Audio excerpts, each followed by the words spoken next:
Bismillahirrahmanirrahim, alhamdulillah, rabbil alamin, wa salatu wa salam ala rasulullah, ala alihi wa sahbihi. Chers frères et sœurs, je vous salue très bien en vous disant assalamu alaikum. Nous continuons nos leçons sur les rêves. Aujourd'hui, nous nous intéressons aux rêves des oiseaux. Il y a beaucoup de choses à dire sur les oiseaux, que ce soit du point de vue négatif ou positif. Mais aujourd'hui, nous nous contentons des points positifs pour ne pas être trop long et prendre beaucoup de temps. Voici quelques signes qui sont positifs pour le rêveur. Premièrement, si l'on voit un oiseau sur son épaule attaché à son cou, cela symbolise les actions du rêveur, les actions quotidiennes, que ce soit les bonnes ou les mauvaises. La preuve dans le Coran est à la sourate Al-Isra, Allah dit wa kullu insani alzamnahu ta'irahu fi unuqi. Ta'irahu ici signifie l'action du rêveur. Au départ, ta'irahu signifie oiseau. Allah dit dans ce verset, chaque personne, nous lui imposons à endosser la lourde charge de ses actions. Surat Isra, verset 13. Ce verset parle ici du jugement dernier. L'homme viendra avec la responsabilité de répondre de ses actions. Deuxièmement, si le rêveur se voit en rêve qu'il s'est transformé en un oiseau et qu'il est en train de voler dans le ciel de manière paisible, ici et là, et d'un endroit à un autre, sans contrainte.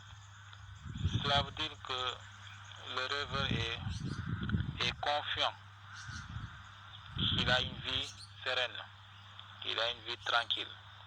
Mais aussi cela symbolise la confiance en Dieu et le gain licite que l'on obtient de son travail. La preuve est dans la parole du prophète Mohammed sallallahu alayhi wa sallam qui dit: si vous faisiez confiance en Dieu comme le fait l'oiseau, alors Dieu vous donnera de quoi vous nourrir, car l'oiseau quitte son nid le matin de bonne heure, alors qu'il a son ventre vide, mais au soir, à la rentrée, il a son ventre rempli de nourriture. Hadith rapporté par Tirmizi, le numéro du hadith est le 2344. Troisièmement, si le rêveur se voit accompagné d'oiseaux et qu'il chante avec eux dans un rêve, c'est un signe qu'il aspire au pouvoir et à la royauté.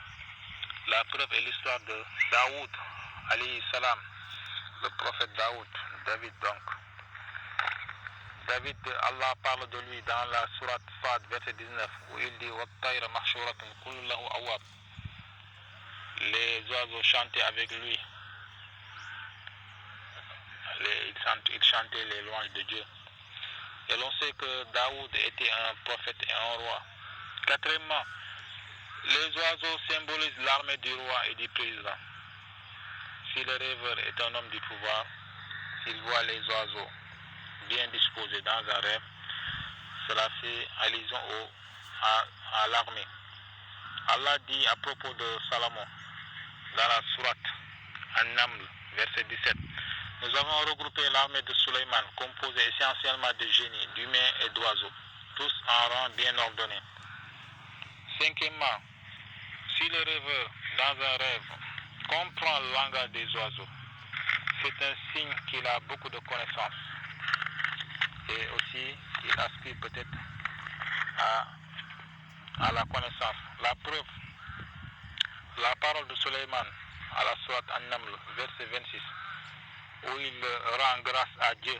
Il dit: ô vous les hommes, on nous a enseigné, donc c'est Allah qui lui a enseigné, on nous a enseigné le langage des oiseaux, et on est doté, c'est Allah qui lui a donné tout, et on est doté de toutes choses. Cinquièmement, voir l'oiseau appelé Up, qui communique des informations sûres et vérifiables au rêveur. C'est un agent, cela veut dire ici que la Up est un agent de renseignement au service de l'État et de sa sécurité. La preuve est l'histoire de Sulayman avec la Up à la sourate An-Naml, où il dit, en inspectant son armée composée d'oiseaux: mais je ne vois pas la Up, serait-il absent? La Up répond: je suis au courant d'informations que tu ignores, car je viens de la ville de Saba avec des nouvelles véridiques. Surat An-Naml, verset 20 à 22. Sulayman était un roi prévisible. il ne voulait pas ignorer les informations circulant dans son royaume. C'est pourquoi il a demandé ici, et après il a demandé la if en constatant son absence. Sixièmement, voir l'oiseau appelé à salwa, c'est-à-dire la caille. La caille ressemble un peu à la poule. Si l'on voit cet oiseau descendre du ciel, tout cuit, pour atterrir entre tes mains ou encore manger de la viande cuite de n'importe quel oiseau, c'est un signe de gain licite venant de Dieu. La preuve est l'histoire des enfants d'Israël avec Moussa pendant leur séjour dans le désert en partenance vers la Palestine. Ils consommaient de la viande de caille de manière régulière. De même, Dieu parle des gens du paradis en disant « Walahma tayrin mimma yashtahun » Ils mangeront de la viande de caille, plutôt ils mangeront de la viande d'oiseau cuite de leur choix et à leur guise. Soit Al-Waqi'a, verset 21.